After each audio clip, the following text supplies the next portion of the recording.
Happy New Year. I am back with my first video of the year. I had to take a little break. I just needed a moment just to really just be. December to me just like flew by, and anyways, I'm back. I'm not gonna start blabbing. Something I'm trying to work on this year. Let's just go ahead and get right into this video. All right, you guys, so today I just wanted to talk to you about just a few tips that I pretty much use and have been using to retain my length. That's kind of what a lot of these tips come down to. It's just how to hang on to the length that you already have. You guys responded really well to my last natural hair video, which was really just a random vlog that I did. I did a wash day video. I'll put a little clip right here and probably kind of pop up these clips every so often throughout the video.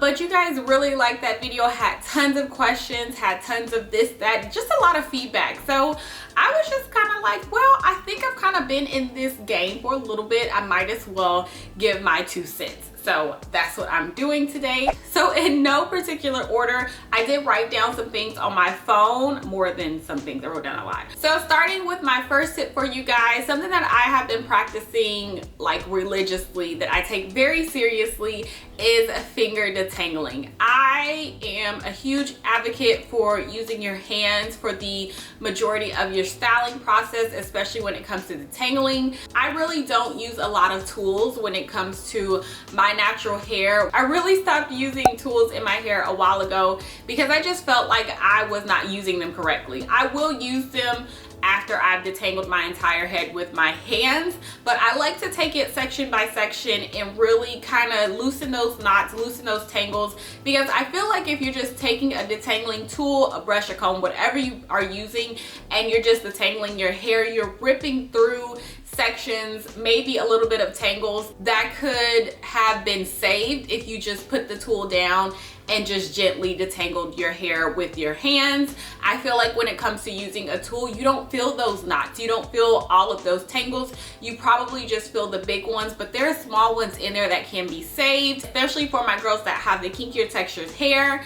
I just feel like finger detangling, almost like 80% is the way to go. To a certain extent, I'll put a clip right here. Well, I do take my hands and I will finger detangle, but I still will take my Felicia Leatherwood brush or my Tangle Teaser, and I'll go back in just to kind of smooth the hair out, twist it up, and then go into my next section. Another thing that caused a lot of questions and curiosity more than anything was I don't wash my hair very often. I went through a lot with my hair, from it falling out, it's thinning, it's growing back, it's this, it's that. I just went through so much, and at one point I really just had my hair in mini twists. I wasn't at home, I think I was in Dallas with my parents, and my wash day was coming up, and I was like, oh crap, it's wash day, it's wash week, or whatever it is.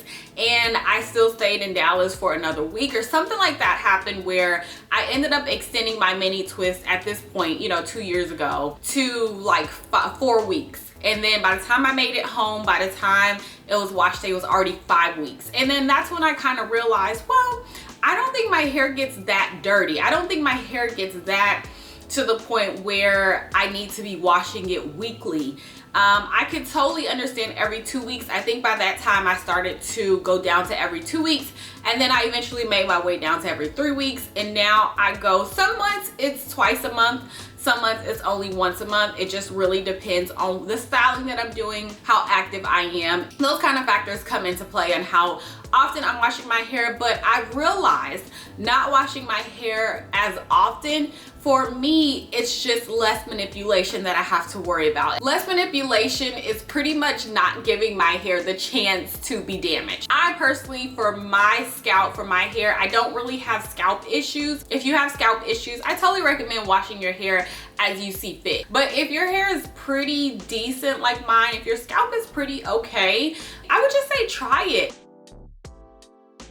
I'm not one of those people who are necessarily saying my hair grows when it's dirty, when my scalp is dirty. That's not my thought process. When my scalp is dirty, when my hair is dirty, I'm gonna wash my hair. I don't leave my hair dirty and full of gunk and nastiness and all that kind of stuff and be like, oh, well, my hair is growing. Me not washing my hair as often is just giving my hair a chance to really retain the moisture, really keep the oils in, that kind of thing. I think it's totally different when people say dirty hair grows, because I'm not a big believer in that. I don't believe that dirty hair grows, and I don't think people who say that really believe that their dirty hair is growing, like your scalp needs to be clean. But I'm just saying, for me, my scalp can go a little bit longer without having to be washed in my hair and all that kind of stuff than maybe some other people. But again, you have to listen to your own hair. You have to listen to your natural hair. You have to listen to your relaxed hair, your whatever it is type of hair you have, and do as you see fit. So I do tons of protective styles on my channel,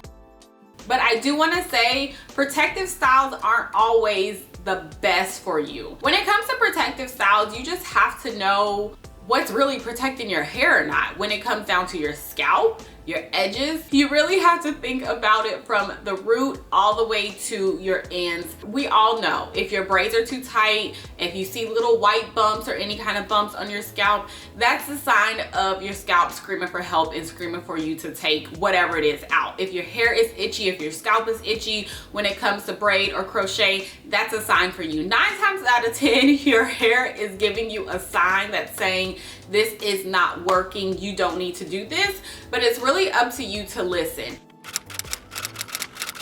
I do believe most styles will aid in retaining your length, and I do believe that they're protective, but it also has a lot to do with you, and that's why I like to try and show you guys as many protective styles that you can do yourself at home versus having someone else do. I don't like people all up in my head. I don't want nobody pulling on my hair, braiding my hair too tight. I done paid all this money. I've been there, done that kind of thing. And I would rather just do it myself, because I can feel when I'm doing something too tight. And it's kind of like people don't want to speak up. I hear that all the time. They paid $200-300 for braids or whatever style.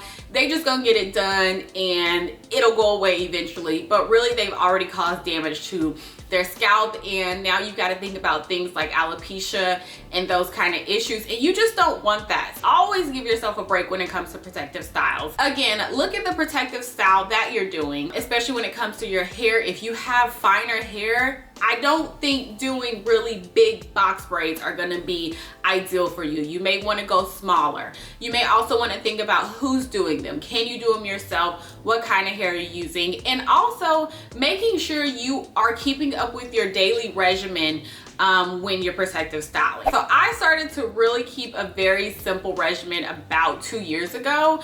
I just kind of got sick of buying a whole bunch of products. I was just like buying every product you could possibly think of, anything that launched from whatever new natural hair company that came out, thinking it was going to grow my hair.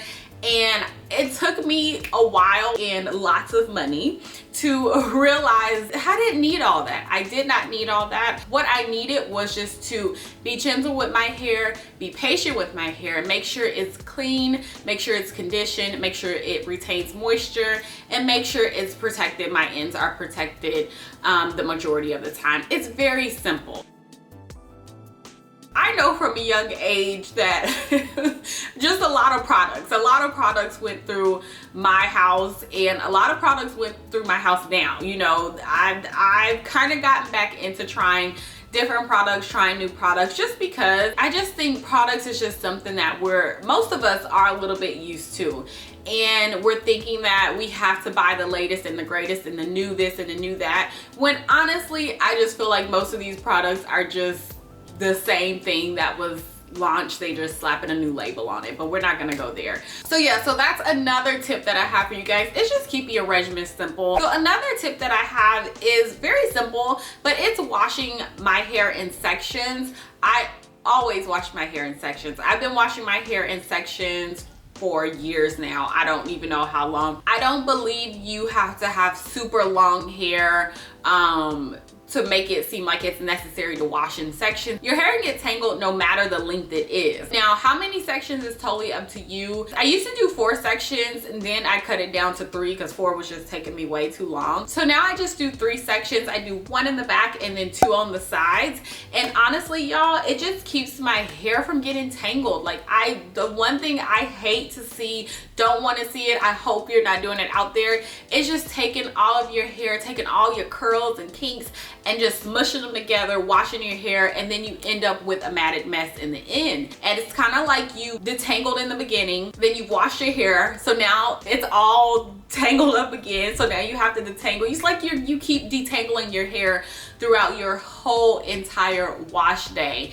And I get doing it at certain points just because, you know, it happens or whatever, but you shouldn't be detangling that much. And so washing in sections is gonna really help you maintain your length, maintain the thickness as well, and stop you from detangling so much throughout your wash day routine. So another thing I want to talk about is something that took me a little bit to understand and to realize was iron. For me, taking my iron is essential. I am anemic. I did realize that if my iron levels are low, if I'm not taking it, I see a huge difference when it comes to my hair. In 2018, my iron levels were so low, my hair was just falling out. It wasn't falling out, but it was shedding really, really bad.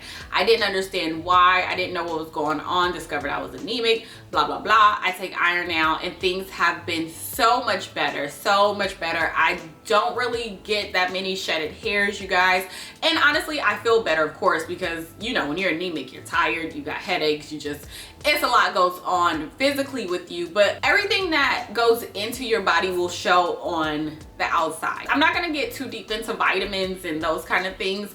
Of course, talk to your doctor, but kind of think about that. If you're suffering from any type of hair loss or any like extreme shedding, anything like that, you may want to consult your doctor. You never know if there are some underlying issues, and you could be doing every single thing right. Everything that I'm talking about, everything you see all over the internet, you could be doing everything right and you may not know if something is going on internally. So that's a tip for you, and that's a huge, huge tip that has really helped me and also just helped my sister. She just kind of discovered the same thing too. And again, I don't think that that's something that's really talked about, which needs to be. It's not about products, it's not about putting stuff all in your hair, it's what you're putting inside your body that is really key. I'm gonna touch on heat just for like a little second, because I don't think heat is so bad. I'm one of those people, I just don't. I don't think it's the enemy. I think there's so many more enemies out there, like detangling, that are just worse than heat. Of course, everything in moderation. Most people think heat is horrible. Most people think heat is bad. They only straighten their hair once a year.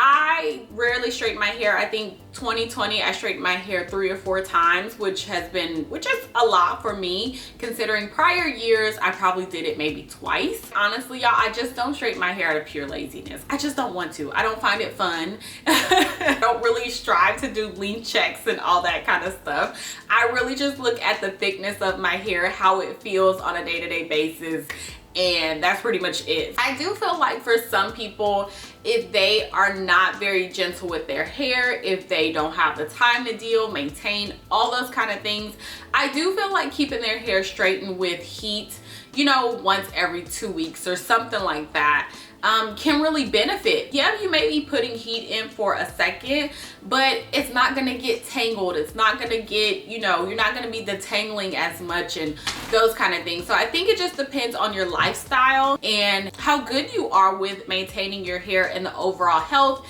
and your regimen, how much heat you should be putting into your hair. Don't think heat is bad. I just think you definitely have to just be careful with it. Make sure you're using heat protectant. Make sure you are going to the right person as well, who practices, if you're going to a salon, who practices healthy hair care, and not just making sure you have the best silk press in America. See, that's where you lose me. So you just have to be careful. Be careful with heat. Another thing is looking at how you style your hair weekly and how that's benefiting you. In my opinion, my humble opinion, I don't do these styles very often, so feel free to chime in below in the comments, but I just kind of feel like I don't believe doing braid outs, twist outs, wash and goes, those kind of things are really beneficial for your hair on a weekly basis. Even though you may be braiding it up at night and it's loose during the day, if it's rubbing on your shirt, your shoulders, your back, whatever, if it's causing friction somewhere, that's drying out your ends, which could cause breakage. I feel like those kind of styles are great, maybe every other week. So if you do those often, I would still incorporate, you know, a protective style every other week. So kind of like alternate. I just feel like when I was wearing my hair out, which was a long time ago, I didn't really see benefits from it because every night I had to detangle a little bit, apply a little bit of, I don't know, whatever product I thought I had to apply, braid it up, kind of go by section, and then do it all over like on a daily basis. I just feel like those styles still require a lot of manipulation. So don't shoot me. Don't shoot me on that one. That's just my opinion, y'all. Feel free to, again, chime in below. All right, you guys, so we made it. This is my last tip, my last thought, whatever you want to say, is honestly, this may step on a few people's toesies as well. I feel like you could be doing every single thing right. You could be doing it all right, from the inside of your body to the outside, to protective styles, to everything. And honestly, you guys, I feel like a lot of it comes down to genetics. Yep, yes, I said it. I mean, everything else with our body deals with genetics. Why would it stop at our hair? In my opinion, it wouldn't. From the way our nose is shaped, to our lips, to how tall we're gonna be, to the shape of our bodies, to just everything. Everything is all about genetics. So why would my hair not be? You know, I don't understand that. I don't get it. Do I feel like that's the only thing? I've just listed a whole bunch of things. No, I don't believe that's the only thing, but it does play a big role as well on how thick your hair will be, how long it will be. Your strands are only gonna grow so long. It's up to you to make sure they grow their longest. It may seem like your hair isn't growing, but your hair is always growing. You know what I mean? It's gonna happen, but your hair, to me, the length, that strand is only gonna grow so long before it falls out. You just want to make sure it naturally falls out and it doesn't break. That's the thing. That's how I feel about it. A lot of people think that their hair isn't growing. Oh, it's just genetics. My hair doesn't grow. Our hair grows slow. I'm a believer in that. I'm a believer in some people's hair grows slow, some people's hair grows fast. I think my hair just grows slow. But always remember, your hair is always growing. It's just, what are you doing to retain that growth is pretty much the question. So anyways, y'all, those are my tips. That's what I got for the first video. I'm hoping that you guys can carry, or whoever needs it, can carry these few things into the new year. I hope it helps you with just retaining your length. And remember, it's not all about how long your hair is, but also think about all the other aspects when it comes to your hair. Just hoping that this could help. That's just what I'm here for, y'all. So anyways, if you have any questions or comments, please leave them down below. If you have any ideas, anything you'd like to see, please let me know down below. And yeah, thank you guys so much for watching, and I will talk to you in my next video. Bye.